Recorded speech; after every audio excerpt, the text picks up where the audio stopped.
What is up, everybody? Welcome back to another edition of the Sheehan Show here on Sherdog.com. And BetUS is offering our listeners an incredible 125% bonus on their deposits for the upcoming card next week, UFC on ESPN 34, Luque versus Muhammad 2. Use the code Sherdog and get $2,500 in extra money to make fight night even better. At BetUS.com, you can not only bet on each fight, but you have loads of awesome parlays to bet and to choose from as well. Bet live during the fights and your winnings are paid within hours. Start the fight at BetUS.com and use that code SHERDOG, SHERDOG. So today, everyone, I am here to review UFC 273. It was a card, I suppose, full of ups and downs. There was a couple of magnificent fights, maybe a couple of boring fights, a couple of very interesting performances, and I'm here at, what time is it? 6:42 a.m. right after the card to review it here for the next 25 minutes or so. And it's one that would leave you breathless. It's a card that there's so many things to kind of think back on and to go over, that this is maybe a first reaction. We could have two or three more reactions maybe during the week to this card, because it was one of those, from the two title fights to the magnificent, incredible, insane Chimaev versus Burns fight, to Ireland's very own Ian Garry as well on the undercard, putting on, you know, a 15-minute performance that will serve him well in his career going forward. And I will get to all of that. If you haven't seen the prelims, I'll go through the prelims first, and I'll work my way up through the card, and we will go over it. Okay, to start the card, Julio Arce ended up defeating Daniel Santos via unanimous decision. There was a lot of spinning stuff early from Santos, as you might imagine. And he was landing some of the power, but not so much. I thought Arce, the shots, look, the power shots were being thrown by Santos. A lot of them were missing, and then Arce was kind of landing one behind it. And even though all like the mad stuff was coming from Santos, when you look at it by this scoring criteria, and as it should be, the person landing the shots is the one winning the round. And to me, that was Arce. He landed that massive head kick late in round one. It was almost a KO. And, that was a great way to kind of start it off for him there. He landed hands after that. Just winning the fight on the back foot. Round two, there was some kind of more spinning and missing. And that was kind of the way the fight went. And it was one of these fights where you look at it afterwards and you're thinking Santos is controlling the octagon, but Arce is controlling the fight. And, I always talk about octagon control or cage control or whatever you want to call it. This is a great example of why it doesn't matter, because punching someone in the face matters. Submitting someone matters. Just like controlling the area of the fight should not matter unless there's no punches. So this was a great example of that. Arce won. I think he won. Did he win every round on the judges' scorecards? One judge gave him one round, but overall it was a very, very good win for him there. And I thought a good performance and a pretty good fight. Like, Santos is one of those guys where you could see down the line maybe improving another bit, but he just, Paul Felder was a great one to actually commentate on the fight, because like he talked about, I used to throw too much spin and stuff when I was kind of younger, and I realised I kind of had to draw back on that, and when he did, he became a better fighter, and maybe that's something that Santos needs to do too. The Piera Rodriguez versus K. Hansen fight, not a classic, this one. Rodriguez ended up winning the unanimous decision, 29-28 on all three cards there. In round one, there was a few takedowns from Hansen. I thought she won. It was very, very close. Rodriguez in the second round got the back late in a close round. Did very little with it though. Tough enough round again to score, but I had it 1-1 after that. Early takedown from Rodriguez then in the third, who dominated the rest of the round. Look, it was one of those fights you're looking for something to stand out. You're looking for someone to land a big shot, or to get a takedown and land a load of elbows, or land a load of ground and pounder, to really take away the round, or really take away the fight. And there really wasn't that throughout it. Look, this was one of these ones where you had to go over it with a fine-tooth comb kind of to pick a winner of each round. And look, Rodriguez, I think she was the right woman, won it in the end, but definitely not a classic, and not one you would go back and watch. One you might go back and watch though is Oleynik versus Vanderaa. Oleynik ended up winning this one with a scarfold in round one. What else would you expect? Maybe an Ezekiel joke. Maybe that was the only thing that might throw you off here of this result. Oleynik was coming out as he usually does, throwing these big shots over the top, showing those big right hands, and they were talking on commentary too about how do you train for that? Like, how do you get someone to throw these unorthodox punches that are basically just like 100% punches with no setup or no jab or anything like that? Now, the odd time you'd have the old jab, I suppose, but it must be hard. And Jared landed a hard right hand at one stage, I suppose. That's the way to do it. That is the way to counter someone like that who looks like someone, who just walked in and started throwing loads of punches right down the middle. That is the way to counter, and he did well. But Oleynik ended up pulling guard when they tied up. Jared did get some ground and pound. He landed some good stuff. And he got the back at one stage, almost. But when you're in that position, and even if you're in a dominant position against Oleynik on the ground, you know that's a bad position, because even the mount against Oleynik, as we've seen before, you're going to get Ezekiel choked there. So Oleynik ended up getting the back. He got into the mount, and when I saw him in the mount, I was thinking, well, okay, this is Ezekiel choke territory. He'd almost rather you be in the mount to get it, but he can do it from the mount himself as well. But whatever he saw, the opening he saw, he got the scarfold and ended up going into the, obviously, side control to get that position. And from there, once you have that in and you're Alexey Oleynik, that's that. And that was that. He ended up choking him out. They said afterwards that Vanderaa was puking into a bin and everything, and that's not surprising considering Alexey Oleynik had a hold of his throat for a few minutes. So look, a great performance from Oleynik and a very, very good finish for him there to close out the early prelims. To start the next section of the prelims, we had Mike Malott versus Mickey Gall, and this actually ended 2 seconds later than the previous fight. This ended at 3:41 in round one, with Mike Malott getting the finish there. I thought it was a good, interesting start to the fight. Gall was getting hit, there's no doubt about it, but was landing a few shots of his own too, and I thought he looked better on the feet than he's looked previously. The problem is Malott is a very, very good fighter on the feet. Gall did end up getting a takedown, but it was no good, got straight back up, and then Malott absolutely slept him with a right hand and a left hook. Ref, I thought, was a little bit slow to get to this one, to get to stop it, but nevertheless, great win for Malott. He landed a big right hand as well before it. They showed it on the replay as well. An absolutely lovely shot. For Mickey Gall, it's tough. It's really tough what's going to be next for Mickey Gall. I spoke about it on I think the previous show I did here, but like, if you look at Mickey Gall's record, he's now lost 3 of his last 4.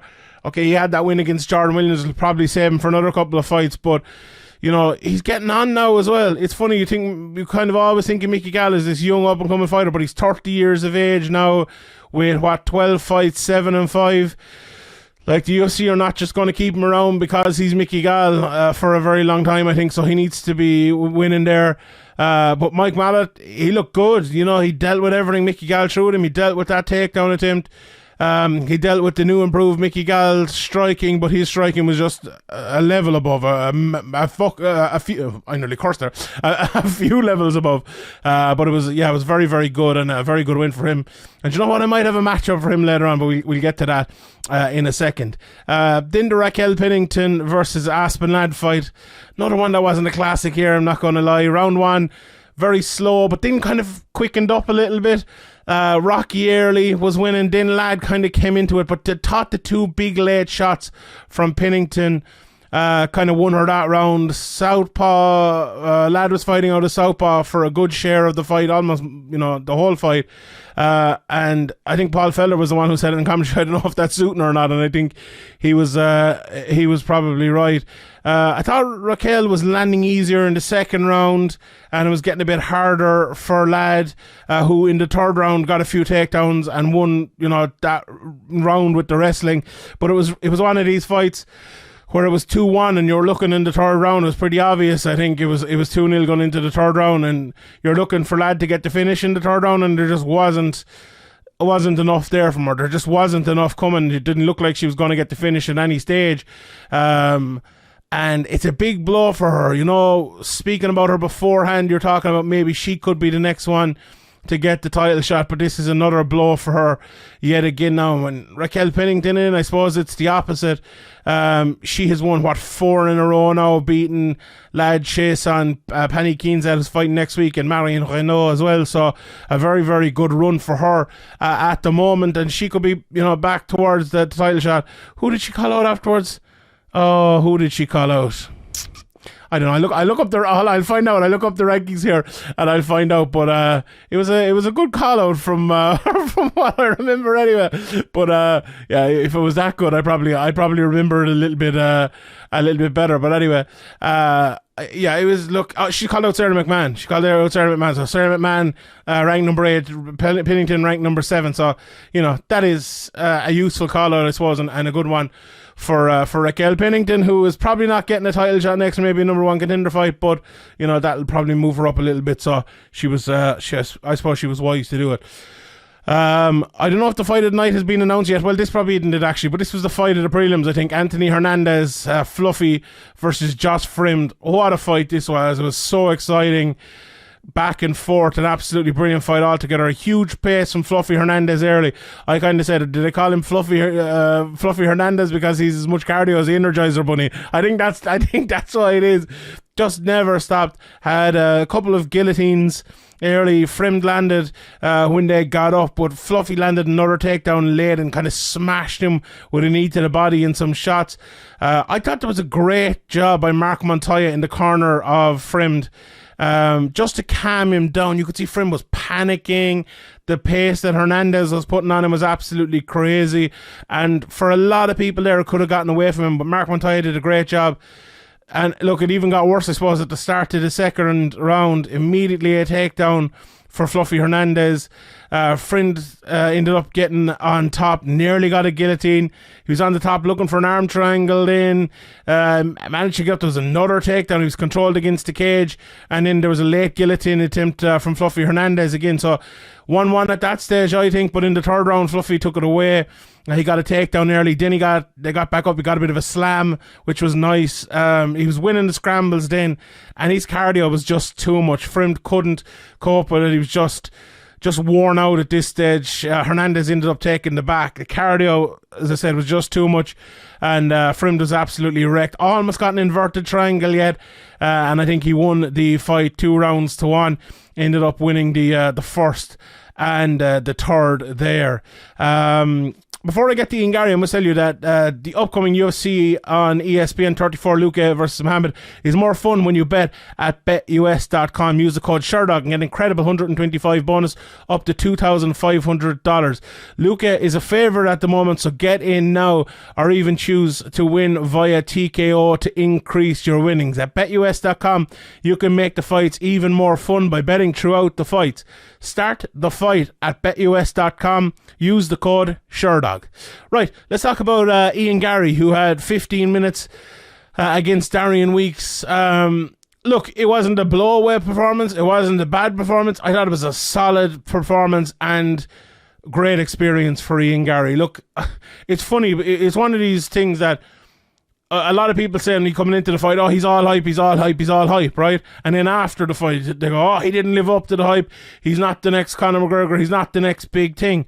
Well, like, what do you want here? Do you want someone to put on a solid performance over 15 minutes, or do you want them like to be the next Conor McGregor? Like, it's there's a weird thing we do in MMA that we expect someone to live up to some sort of way, and it's not always that. Like, Ian Garry's a very different fighter to Conor McGregor. Like, he has the ability to land big shots, and he has the ability to knock lads out. But Ian Garry, to me, when he's at his best, the Jack Grant fight for me was his best performance so far, even though tonight was fairly good as well. But the long, drawn-out game plan where he jabs someone up and fights to a detailed way is actually like the best way he fights, I think. And you know, if you are watching Ian Garry and you're just hoping for like a one-shot knockout artist every time, or you're hoping for Conor McGregor, you're probably not going to get that every time. But that doesn't mean to say he's not a very good fighter. There's lots of fighters who fight lots of different ways who can be very, very good. Also, Ian Garry is 9-10 fights into his career. Let's give him time. Let's take time. He said that himself. He's been saying that to me. I've interviewed him before every fight he's ever had, and he said that to me consistently. So this is not a thing of like, oh, I need to take my time now I've got to the UFC. He's been saying this all along, that he needs to improve and improve and improve. He's in the gym where he is now, and he will improve and improve and improve again, as he keeps going. So I was very impressed by this performance. If you look at the last performance, he came in out against Jordan Williams. I spoke to him here on Sherdog. If you haven't seen the interview yet, it's up on our YouTube and on Spotify and everywhere else. And he said himself that it was a terrible performance. He got caught. He got hit. He got hit 3 or 4 times, and it was because he was hearing Bruce Buffer for the first time. He was seeing Bruce Buffer for the first time. He was seeing Ian Garry up on the bleachers for the first time ever in a big UFC event. Never has fought in an arena that big as he fought in his UFC debut, and it got to him. And I'll tell you one thing, it didn't get to him last night, or didn't get to him Saturday night. You can say what you want about his performance, but it was a calm, cool, collected performance from second one. And that jitter or that maybe thing in the back of his mind that he had from the debut is now gone. Absolutely gone, because it just wasn't there. He was on it from second one, and I'm sure that's something he'll be very, very happy with. So let's go through the fight a little bit here. Garry was on the outside towards the start of round 1 and for most of the fight, honestly. Ended up defending 2 takedowns in round 1, landed a few jabs, and won the round basically with that. Landed a couple of very hard leg kicks as well. I think one judge had round 1 for weeks. I don't know how anyone had any of these rounds for weeks. Weeks didn't really land. He landed a couple of shots in round 3, all right, when Garry kind of opened up a bit. In round 2, it was all 1-2s down the middle from Garry.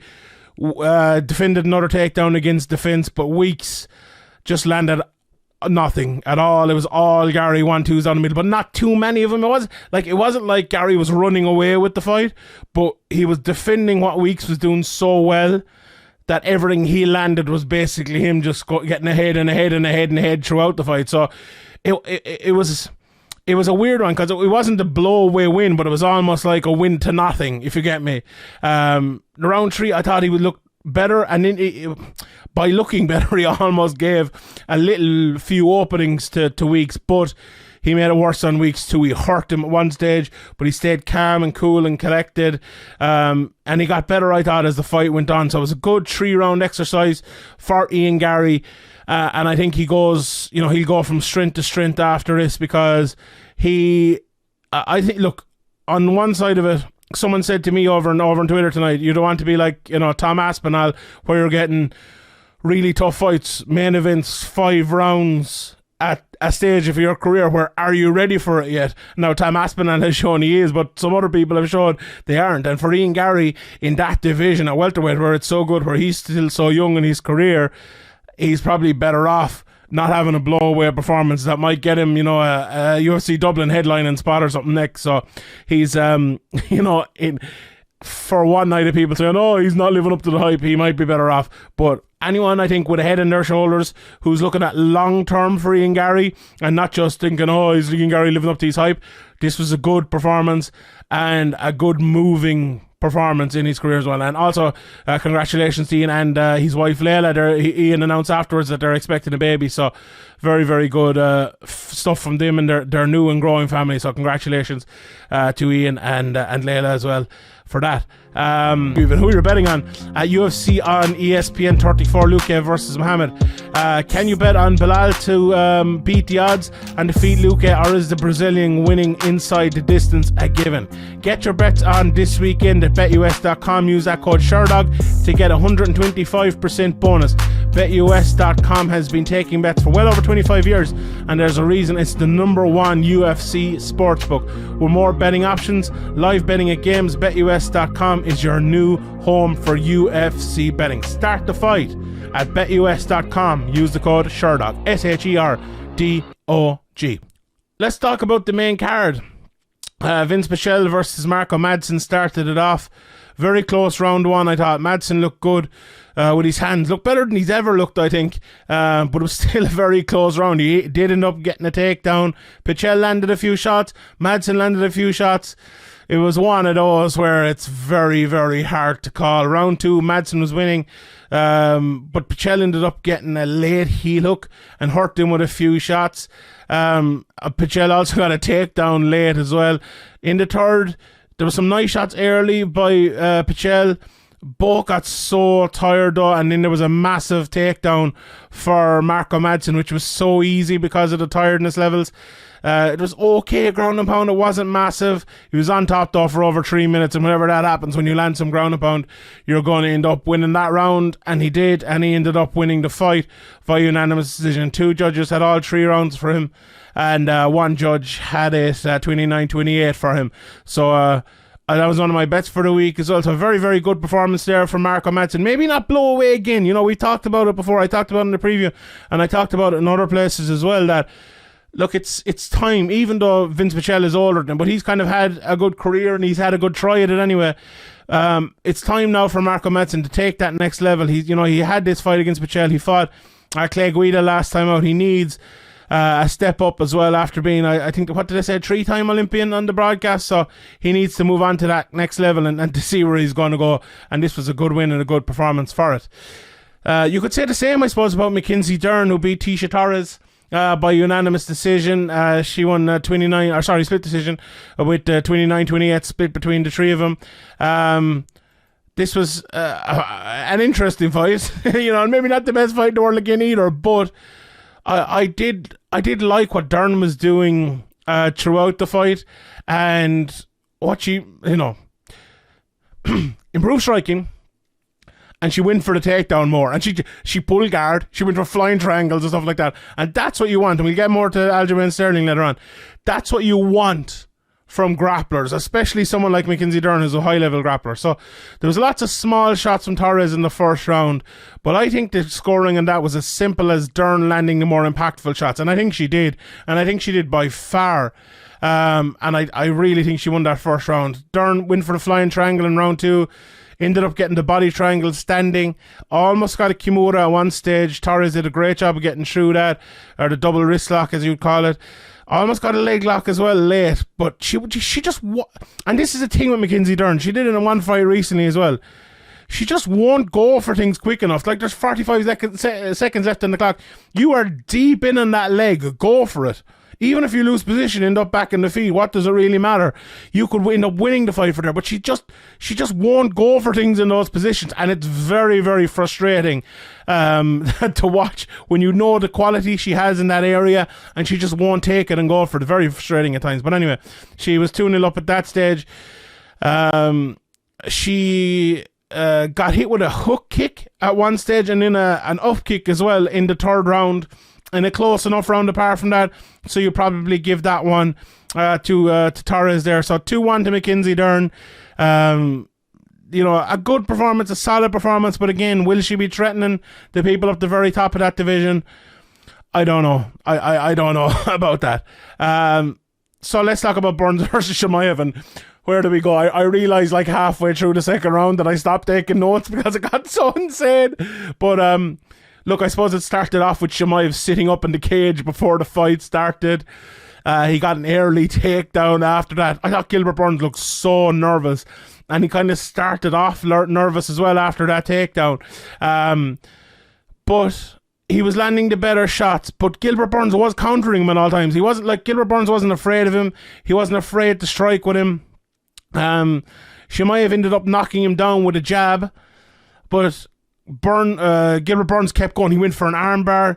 Then he hurt Chimaev with a jab towards the end of the round. And look, it was a round I think that Chimaev won, but still, it was one of those, he landed a few shots late, and I'm just thinking, oh, this fight is not over. And then in the second and third round, and even midway through the first round, it was just pure insanity.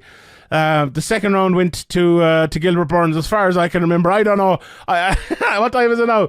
It's 7:05 a.m. It was just insanity. He dropped Chimaev late. Yes, so it's coming back to me now with that beautiful slip. And Chimaev landed on his face. And I talked about it on the preview I did with Severe and May this week. The one thing I wanted to see in this fight, I got it. And I wanted to see exactly what we saw at the end of the second round. I wanted to see Chimaev clipped and hit and see what he would do. And do you know what he did? he came out and he won that third round. There was a very close round, the third round. He could have got either way, but he won the first half of it. Then Gilbert got so tired, and I think Chimaev actually started to try to pick his shots a little bit. But it gave Gilbert Burns like the opportunity to get a bit of it, like I was going to say second wind. It could be third, fourth, fifth wind at that stage. Who knows? And he landed a couple of hard shots late. But I think Chimaev landed a couple of hard shots late too, and I think they were a little bit better. And I think what he did in the early part of that third round was actually better than what Gilbert Burns did in the second half of the third round, because Gilbert was throwing a lot but maybe not landing a lot, and he was throwing very hard, but I don't think he was landing as much as what Khamzat did in the first half of the round, and those couple of shots late as well. I thought it was enough for Chimaev to win it, but overall, it was a close fight. It could have gone either way. I would love a rematch. Honestly, I would love it over 5 rounds. I know there's talks of Colby versus Khamzat next. And look, I would love to see that too. I'd love to see Chimaev versus Usman, but I don't think this fight is over. It felt like one of those fights that we need to see it again. We need to see 5 rounds. We need to see a longer fight. We need to see a main event, because that was special. That was one guy on his way up who refused to lose, and another guy who's been there and refused to lose. And, you know, I said before, and there was a lot of people saying, oh, well, look, we'll either find out if Chimaev is a great fighter here or the hype train will be derailed. And I thought that was bollocks the whole way through it, to be honest. Because Gilbert Burns, have some respect for Gilbert Burns, please. This guy is a great fighter. Just because you lose to Gilbert Burns, possibly, doesn't mean you're a bad fighter. Chimaev could have come out here today and got submitted in the first round. That doesn't mean he's a bad fighter. Gilbert Burns is very, very good. And I thought there was a lot of disrespect shown to Burns, and I wasn't a fan of it at all, to be honest. And I'm glad he showed what a great fighter he was. Okay, he lost, but he absolutely showed it, and I don't think he's on the way down or anything like that. He's right, still there or thereabouts, and I would love to see that fight again, and I hope it happens. But Chimaev came through a lot. He got hit a lot. He hit a lot. His wrestling didn't work for long periods of the fight, and he still came through it, and he still won it. So, you know, if there's any questions about his striking, I know we've seen his striking outside the UFC and even in bits inside the UFC, and that's that now as well. The one shot absorbed stat can be thrown out the door as well, which might be a bad thing for him as well, because he took more than one shot in this, let me tell you that. But an all-time fight, one of the greatest fights I've ever seen, honestly. A 3-round war. Tonight, Cub Swanson versus the Korean Superboy was put into the Hall of Fame, and I feel like this was a fight that will be in the Hall of Fame down through there. Maybe I'm overreacting, maybe I'm sleep deprived, but that's the way I feel right now, and I'm going to say it, I don't care. Then we had Sterling versus Yan, and what a fight this was as well, but a different sort of fight. Look, the two title fights were different. The Chimaev Burns fight was hard to live up to, but this was a very interesting fight. Round 1, it all kind of came down to round 1. All circling from Aljo, Yan switching stances, trying to land that hook. But I thought, do you know what? Thinking back on it now, and I'm just kind of after thinking of it, but there was, to begin the fight, when Sterling circled this way, let me see, to the right, Yan was moving into the orthodox position and throwing the hook with his left hand to stop him circling. When Sterling was circling to the left, Yan was changing to the orthodox stance and throwing his changing to the southpaw stance and throwing his right hook. So the first one, he was fighting orthodox, throwing left hook. Second one, he was throwing from the southpaw stance, throwing his right hook to cut off the cage from Aljamain Sterling. And I thought it was actually working a little bit early, even though he wasn't landing much. He was just kind of cutting him off, and he was just stopping him. But for some reason, he stopped doing it like halfway through the round. And I just think Aljo landed a couple of leg kicks, a couple of shots that were enough to win the round. There wasn't much in it. There was almost nothing in it. But I think if Yan had kept doing that and landed 1 or 2 of those hooks alone, I think he would have won this fight.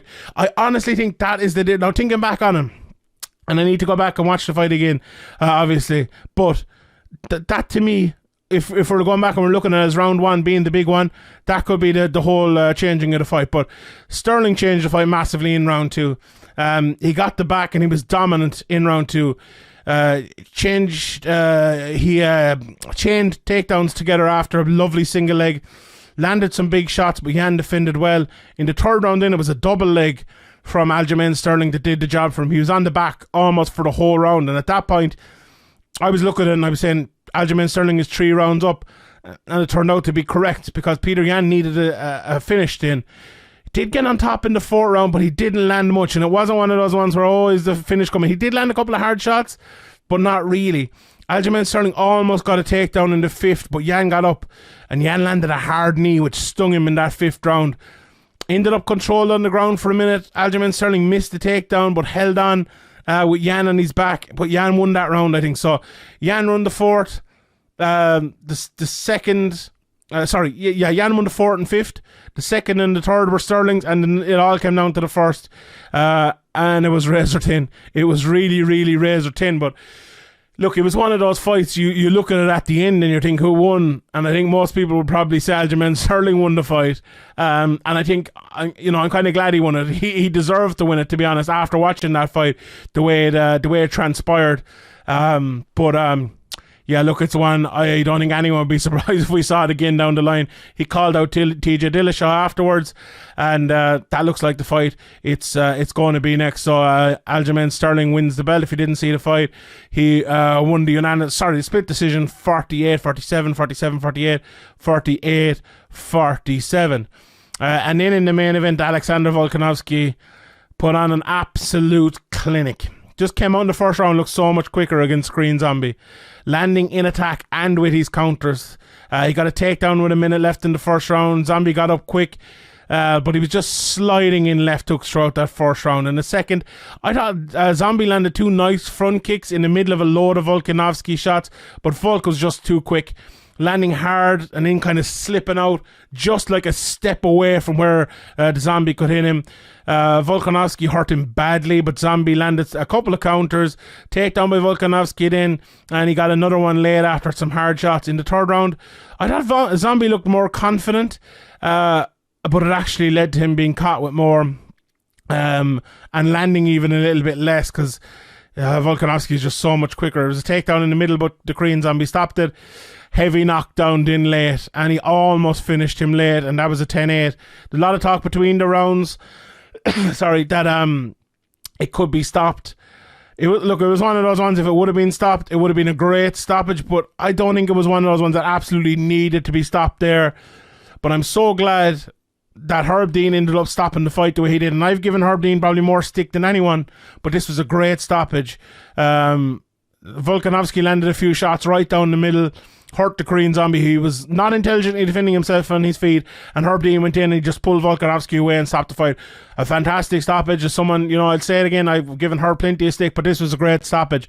And it was obviously very sad the way the Korean Zombie kind of lost out in his dream and everything, and been such a great fighter down through the years, and it was a shame to see him so badly beaten. But what a fighter Volkanovski is. You have to give this man props. And please, there's talks about the pound for pound rankings and all, and maybe this fight isn't the best one to talk about it after, but I've been saying this for a while. This guy should be right up there. I think it's him and Usman at the moment. I think it really is the two of them. I think if you put Adesanya above him, I think you're having a laugh.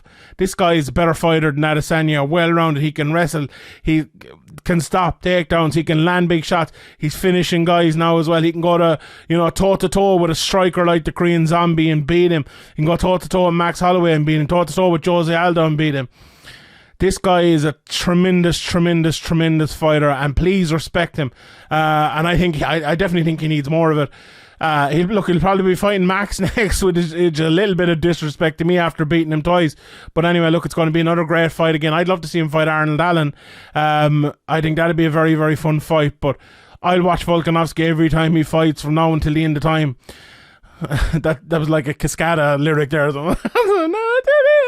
Anyway, what a great win for him and a great performance. Look, this is one of these ones where if you're rating it as a fight, it mightn't be the best fight in the world. It mightn't be a 9.7 out of 10 like Chimaev versus Burns. But if you're rating the performance from Volkanovski, it's as close to a 10 out of 10 as you can get. Absolutely brutal, brilliant performance from Volkanovski, and absolute credit to him for that.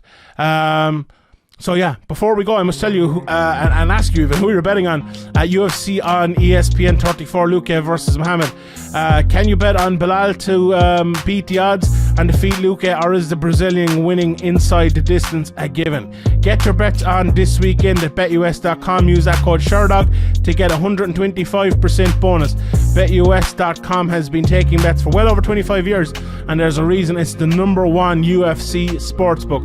With more betting options, live betting at games, betus.com is your new home for UFC betting. Start the fight at betus.com. Use the code SHERDOG, SHERDOG. Alright everybody, that's it from me. My name is Sheehan for ShareDog.com, and I'll see you all next time.